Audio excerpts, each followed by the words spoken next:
पर गुरुग्राम में होटलों में आइसोलेशन की व्यवस्था की जा रही है। इसी के साथ क्योंकि गुरुग्राम में आंकड़े जो बढ़ रहे हैं, पिछले साल भी प्रशासन ने बढ़ते संक्रमित मरीजों के लिए तैयारी की थी इस तरह की।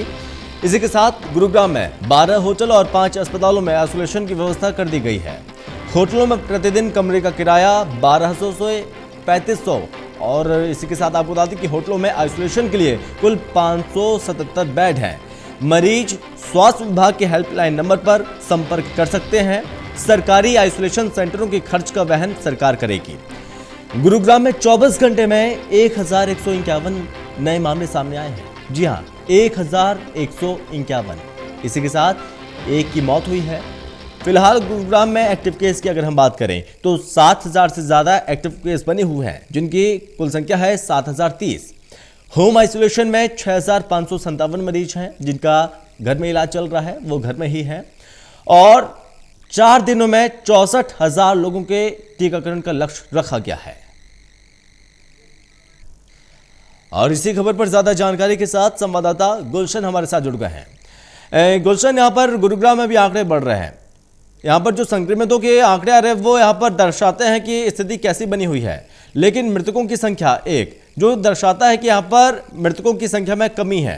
लेकिन इस बीच यहाँ पर आइसोलेशन के लिए होटलों को लीज पर लिया जा रहा है और अन्य व्यवस्थाएं की जा रही हैं ताकि मरीजों को किसी भी तरह की कोई दिक्कत ना आए।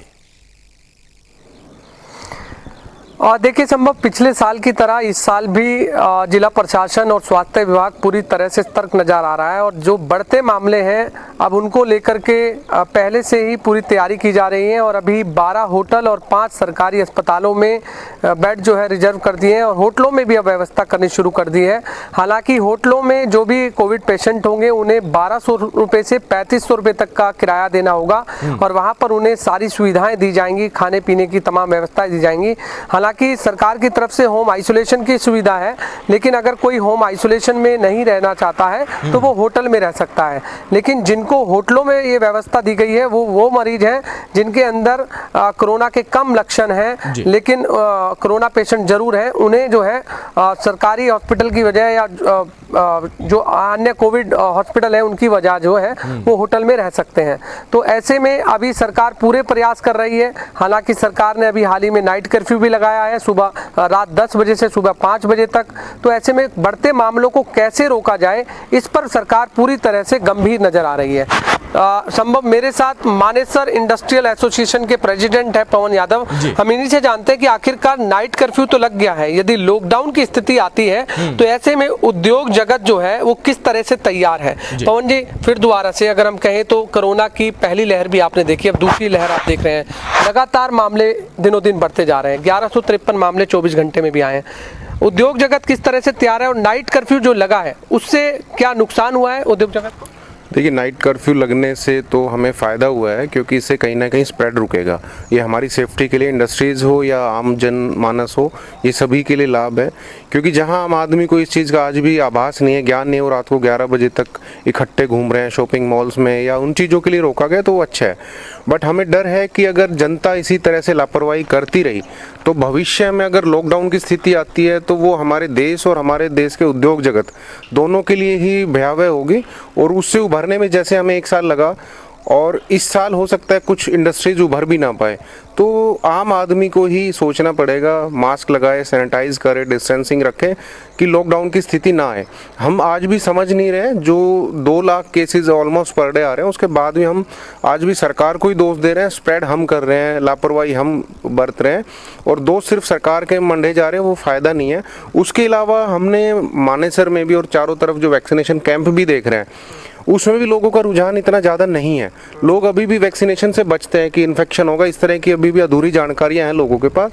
तो जो ये स्प्रेड हो रहा है या वैक्सीनेशन हम नहीं ले पा रहे हैं तो उसके पीछे आम जनता का ही पूरा हाथ है, हमारा ही नुकसान है और हम खुद ही कर रहे हैं, इसमें किसी और अन्य का कोई नुकसान नहीं है। नाइट कर्फ्यू लगा है, पहले शिफ्टों की बात की जाए कर्मचारी कितने शिफ्ट में काम करते थे, अब नाइट कर्फ्यू लगने के बाद कितनी परेशानी? देखिए, 3 शिफ्ट है हमारे इंडस्ट्रीज में, जिनके पास ज़्यादा बिजनेसेस है वो ABC 3 शिफ्ट है। कुछ इंडस्ट्रीज है जो एक ही जनरल शिफ्ट चलती है, तो तीनों शिफ्ट रोटेट हो रही, कोई प्रॉब्लम नहीं है। पासेज हमारे बनना शुरू हो गए, डीसी साहब ने अलाउ कर दिया है, सरल हरियाणा से पासेज बन रहे हैं, तो कोई प्रॉब्लम है नहीं।